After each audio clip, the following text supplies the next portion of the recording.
It's all the way down the hill, dude. Look at this. We gotta go.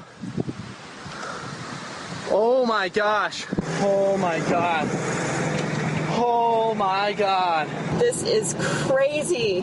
I have never seen anything like this in my life. The animals are freaking out. Our dogs are going nuts. Denise, you've got to see this. Those flames are massive.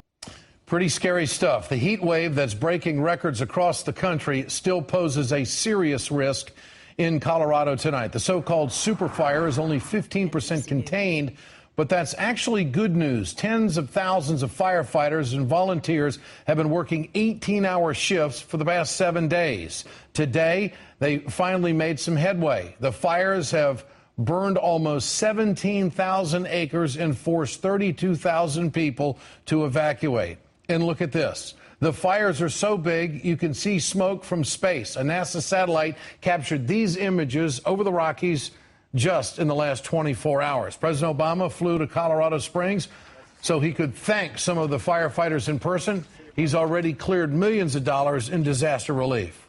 We want to just say thank you to all the folks who've been involved in this. We're proud of you. We appreciate what you do each and every day. And so for folks all around the country, I hope you are reminded of how important our fire departments are, our Forest Service is. Sometimes they don't get the credit that they deserve until your house is burning down. But there's a bigger question tonight about why these fires are worse than they've ever been before. Experts say that we're seeing a real evidence of global climate change. Let me just show you how hot, once again, it's going to be the next 3 days. Here's the forecast for today. Well, again, near 108 in St. Louis, many areas above 100. The heat wave is just part of the problem. Look at these temperatures. Cities across the country are breaking all-time heat records right now. We had a drier than average winter, and now it's hotter than average summer. Pretty extreme. It looks like climate change turned Colorado into a tinderbox.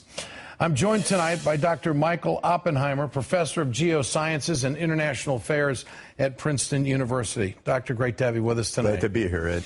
How extreme is this? How extraordinary is it? What's unusual is to see this kind of explosive fire event occur early in the season. Usually this kind of thing will occur later.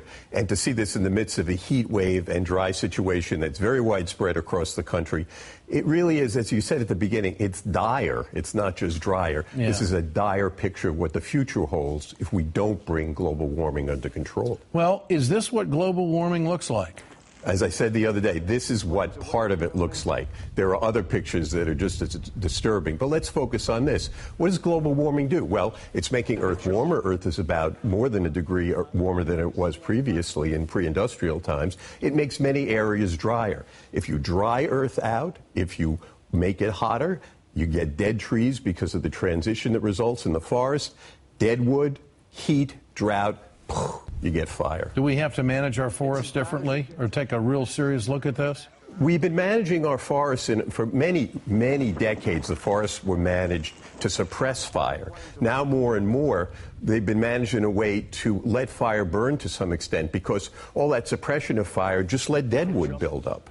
Now we're going to have to think about these policies carefully because we're going into a future with a very, very high risk of fire because we're going to have more heat in certain areas, more drought. And you've always got the ignition happening because you've always got lightning and you've always got careless people with matches. So we're going to see more of this kind of stuff possibly. The risk is increasing unless we act to stem the emissions of the greenhouse gases that are causing the problem, which result from the burning of coal, oil, and natural gas. We're simply going to increase the risk, and that means more pictures like that in the future. Can this happen in our lifetime? I mean, it's happening already. We've already increased the temperature of Earth. We've already increased the number of heat waves and the intensity of heat waves. We've already caused certain areas to get drier. When the two combine, this is what you get. What's your recommendation to stop climate change? Climate change needs to be slowed by first using energy much more efficiently. You should be driving the most fuel, the car with the highest fuel economy that you can get.